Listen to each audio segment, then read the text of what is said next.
improv is literally life. It's literally life, and it stands to reason that if you're a great improv actor, you're gonna be better at life. I'm not exaggerating because it's true.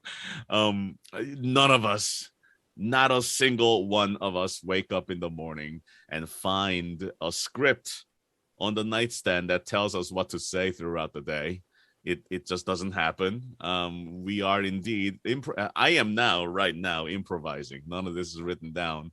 It's just coming out of my mouth, and I'm speaking to you in this way. I'm improvising these words as I come out of my mouth, and this is what we do when we communicate, right? Shaking hands and high fives, and as we talk about what we did, so on and so forth, we're improvising. And because these thoughts and intentions and emotions and questions and all the things that we do and say come out of our volition, out of our brains and out of our hearts on an instantaneous, such as thought of it kind of a basis, everything really is improvisation. Life is improvisation. Now, hopefully through this curriculum over the 6 weeks, I'm going to get you perhaps to examine acting, certainly, as well as improvisation itself, and then on a larger scale as we zoom out into life, if you will, on how to perhaps conduct ourselves in our communication from day to day, not only just in our life day to day, but how to like focus into the characters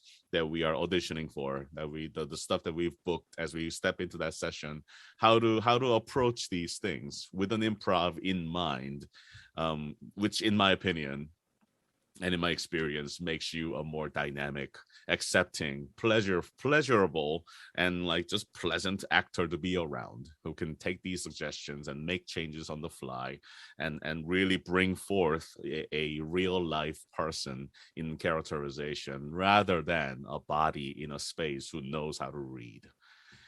Huge difference, obviously. And what I'm interested in having all of you walk away after 6 weeks with me, is the absolute goals and absolute courage, and the philosophical and figurative cajones, if you will, to make bold choices in your characterization, in your storytelling, both inside your booth, privately with the auditions, as well as in directed sessions with other people. And that courage takes work. And the capacity to make these decisions and make strong choices and make the commitment to stay in that lane does indeed take work. For some of us, maybe not so much, but for some of us, maybe a lot. For some of us, it really depends, and everybody is different. And our journey, every single one of our journey has been different and individual so far. So we're going to be drawing a lot from our past experiences and our expertise and knowledge, as well as who you are and who you could possibly be, maybe, and explore into some unknown territories of characterization and emotions and directions of storytelling, in statuses and characters and storytelling conflicts that you may not be so comfortable with. I don't know. I'm gonna push you in. I'm gonna try my best to push you into some uncomfortable places to see how you react. And we'll all sit here and examine you, won't we? I promise it's not as drastic as I'm making it out to be. I'm just making up words. Improv. Thank you very much. The first concept I wanna introduce to you, right in alignment with that, with what I just talked about, is the following phrase. It's one of my favorite phrases of all time. It is to fail spectacularly. Nobody wants to fail. We're human beings, right? We get put into a competitive thing, and we have to win. We have to win, right? There's no, if you lose, it's unacceptable, and we're punished, and letter F gets put on our records and whatever, right? Percentages. Nobody wants to fail, and we've been raised that way. Is that okay? That's fine. It's winning is better. But in improv, losing is sometimes better. The audience might like you if you lose. Spoiler alert, Hamlet dies in the end, and it's fine. You know what I mean? He has definitely lost in that story over and over again for the past how many centuries it's been. And every night, somewhere in the world, Hamlet dies, and that guy loses a lot, and it's perfectly fine. Um, Not only should you just die, you should die with a poison rapier. Of course, right? That is indeed failing spectacularly. And because everything we're gonna do for the next 6 weeks is all made up on the spot, and it's not planned, it's not written by a copywriter or a playwright or somebody who knows how to write stories to be meticulously crafted with its turns and pitfalls and what is it, the switches or whatever. It's not gonna go well. The stuff that we're gonna do is not gonna go well. Sometimes it will. Those magical moments when everything goes well and it clicks together, it will happen, sure. But most of the time, 90%, 97, 89.2% of the time, we're gonna fail. We're gonna fail terribly. It's not gonna work out. You're not gonna do well. We're gonna fail, and we're all gonna feel, oh, I failed. Yeah, that's the first place I want to start with you. If you're gonna fail, if you know you're likely gonna fail, might as well fail spectacularly and have fun with it in the meantime. Look, if you have a 10% booking rate in voice acting, that's god tier. Nobody books 10%. It's ridiculous, right? So if 90% of our auditions are going to get rejected, we might as well have fun doing it.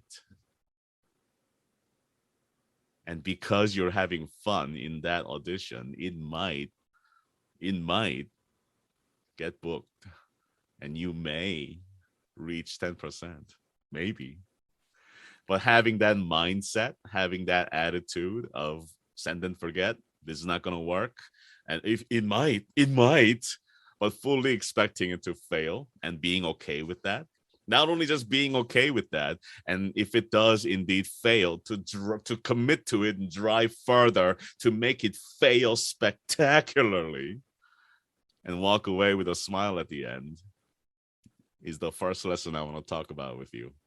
To fail spectacularly, to accept it, to fail, and know that it's okay. You have failed at an improv game in a Zoom call with some dude in LA. Oh no, your life is over. No, it's fine. It's gonna be fine. Right? You're gonna do this audition that you love for this one IP. This character is literally you, so you just put your heart and soul into it. You spend 5 hours crafting this beautiful audition, and you send it off, and you light some candles and sacrifice a chicken and all these things. And then you don't hear back. And just, oh, life is gonna end. No, it's not. No, it's not. I'm sorry, it's not gonna end. You're gonna be okay. There's gonna be more characters to audition for down the line. It's gonna be okay. But the process of having absolutely the time of your life making that audition, and then finding yourself on TikTok dancing and sacrificing the chicken. Please don't do that. That process of doing it in that way is going to be so much fun and enjoyable for you. And that is what I'd like you to focus on. And this class, in the next 6 weeks, that is what we're going to focus on. The process of creating these characters and telling these stories through the vehicle of these games and activities and improv structural things I'm going to present to you to hopefully get you to focus in on the fun of it all. If I could attribute any of my successes for which that I'm grateful for, that I'm humble for, I can 100% attest to it and say I have achieved those things, whether it be a client or a role or a relationship or connection or whatever.